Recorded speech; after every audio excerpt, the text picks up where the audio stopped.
ഇന്നത്തെ ഈ വീഡിയോ നമ്മുടെ വെള്ളത്തിൽ ഒരു നോർമൽ മോട്ടോർ മുങ്ങിപ്പോയി കഴിഞ്ഞാൽ എന്ത് ചെയ്യും എന്നതിനെക്കുറിച്ചിട്ടുള്ള ഒരു വീഡിയോ ആണ്.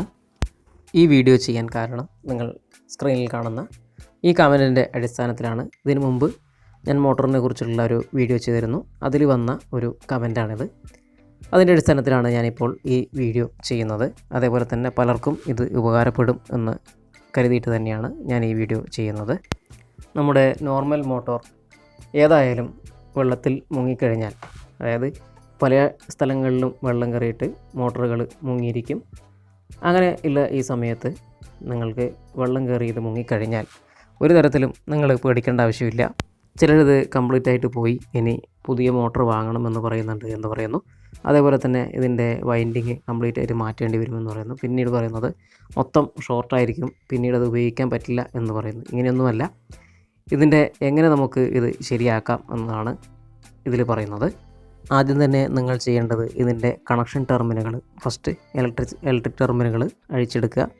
അതിനുശേഷം ഇതിൻ്റെ ഓരോ പാർട്ടായിട്ട് അതിൻ്റെ പൈപ്പ്, അതേപോലെ തന്നെ നമ്മുടെ ഫാൻ, മോട്ടോർ എവിടെയാണോ നിങ്ങൾ ഫിക്സ് ചെയ്തത് അവിടെ നിന്നും അത് എടുത്തു മാറ്റുക. എടുത്തു മാറ്റിയതിന് ശേഷം മുഴുവനും ചെളിയിൽ മുങ്ങിയിരിക്കുകയാണെങ്കിൽ അത് നല്ല ഒരു ഡ്രമ്മിനകത്തോ അങ്ങനെ എന്തെങ്കിലും ഒരു ബക്കറ്റിനകത്തോ ഈ മോട്ടോറിൻ്റെ അത്രയും വലിപ്പമുള്ള ഒരു ഡ്രമ്മ് നിങ്ങൾ ആദ്യം സംഘടിപ്പിക്കുക. അതുപോലെ ഇതിൻ്റെ മുഴുവനായും നിങ്ങൾക്ക് പറ്റുമെങ്കിൽ അത്രയും നിങ്ങൾ ഡിസ്മാൻഡിൽ ചെയ്യുക. ആദ്യം തന്നെ ഫാനിൻ്റെ സൈഡ് ഓപ്പൺ ചെയ്യുക, ഫാൻ അഴിക്കുക. അതേപോലെ തന്നെ ഇതിൻ്റെ ബാക്ക് സൈഡ് കവറ് ഇതൊക്കെ മുഴുവനായിട്ടും അഴിച്ചതിന് ശേഷം ഞാൻ നേരത്തെ പറഞ്ഞ ഡ്രമ്മിനകത്ത് നല്ല ശുദ്ധമായ വെള്ളം നിറക്കുക. അതായത് കിണറിൽ നിന്നും എടുത്തിട്ടുള്ള വെള്ളം നിറച്ചതിന് ശേഷം ആ വെള്ളത്തിനകത്തേക്ക് നിങ്ങളുടെ മോട്ടർ മുക്കി വെക്കാവുന്നതാണ്. അങ്ങനെ 3-4 തവണ മുക്കിയെടുത്തതിന് ശേഷം നിങ്ങൾക്ക് ഇങ്ങനെ മുഴുവനായി ഡിസസംബിൾ ചെയ്യുന്ന സമയത്ത് നിങ്ങൾക്ക് പറ്റുമെങ്കിൽ നിങ്ങൾ ബിയറിങ്ങുകൾ മാറ്റുക. ബിയറിങ് മാറ്റണമെന്ന് ആവശ്യമുണ്ടെങ്കിൽ, അതായത് ടൈറ്റ് ആണെങ്കിൽ നിർബന്ധമായും മാറ്റേണ്ടതാണ്. ഞാൻ നേരത്തെ പറഞ്ഞ പോലെ എല്ലാ പാർട്ടുകളും ഡിസസംബിൾ ചെയ്തതിന് ശേഷം വെള്ളത്തിനകത്ത് വെച്ച് നന്നായി ക്ലീൻ ചെയ്തെടുക്കുക. മെയിനായിട്ട് ചെയ്യേണ്ടത് ക്ലീൻ ചെയ്തെടുക്കുക. ക്ലീൻ ചെയ്തെടുത്തതിന് ശേഷം നിങ്ങൾ ചെയ്യേണ്ടത് ഇതിനകത്ത് തീർച്ചയായിട്ടും വെള്ളം നിങ്ങൾ മുക്കിയെടുക്കുമ്പോൾ തീർച്ചയായും വെള്ളം വീണ്ടും നന്നായിട്ട് തന്നെ കയറിയിരിക്കും. അപ്പോൾ നിങ്ങൾ ചെയ്യേണ്ടത് അത് ഇനി ഡ്രൈ ആക്കി എടുക്കുക എന്ന പ്രക്രിയയാണ്. ഇതിന് വേണ്ടിയിട്ട് നിങ്ങൾക്ക് നല്ല ഹൈ വാട്ട്സ് ഉള്ള, അതായത് ഇപ്പോൾ 100-200 വാട്ട്സ് ഉള്ള കൂടുതൽ വാട്ട്സ് ഉള്ള നോർമൽ ബൾബുകൾ ഉപയോഗിക്കാം. LED ബൾബല്ല, നോർമൽ ബൾബ്, ചൂട് നമുക്ക് പുറത്തേക്ക് തരുന്ന ബൾബുകൾ ഉപയോഗിച്ച് ഇത് ഡ്രൈ ആക്കാൻ വേണ്ടി വെക്കുക. റോട്ടറിൻ്റെ ഭാഗത്ത് അവിടെ ബൾബ് വെക്കുക, അതിൻ്റെ സൈഡിലൊക്കെ ബൾബ് വെക്കുക. ബൾബ് വെക്കുന്നത് കൊണ്ടുള്ള ഗുണം എന്താണെന്ന് വെച്ചാൽ ഇത് കൃത്യമായിട്ട് ചൂടാവുകയും ഇതിലെ ജലാംശം കൃത്യമായിട്ട് തന്നെ നീരാവിയായിട്ട് ഡ്രൈ ആയിട്ട് നമുക്ക് കിട്ടുന്നതാണ്. അതേപോലെ നമുക്ക് കണ്ടിന്യൂസ് ആയിട്ട് ഒരേപോലെ നമുക്ക് ടെമ്പറേച്ചറുകൾ ലഭിക്കുന്ന, രാത്രിയെന്നില്ല പകലെന്നില്ല, എല്ലാ സമയത്തും ഒരേപോലെ നമുക്ക് ചൂട് ലഭിക്കുന്നതാണ്. ഇങ്ങനെ മുഴുവനായിട്ടും ഡ്രൈ ചെയ്യുക. ഇങ്ങനെ ഉണക്കിയെടുത്തിട്ടുള്ള ഈ മോട്ടോർ നിങ്ങൾ എന്ത് ചെയ്യുക, ഇനി നിങ്ങൾ ചെയ്യേണ്ടത് അടുത്തത് നമ്മുടെ സ്പ്രേ പെയിൻറ്റ് വാങ്ങുന്നത് പോലെ തന്നെ സ്പ്രേ ചെയ്യാവുന്ന വാർണിഷുകൾ നമുക്ക് വാങ്ങാൻ ലഭിക്കുന്നതാണ്.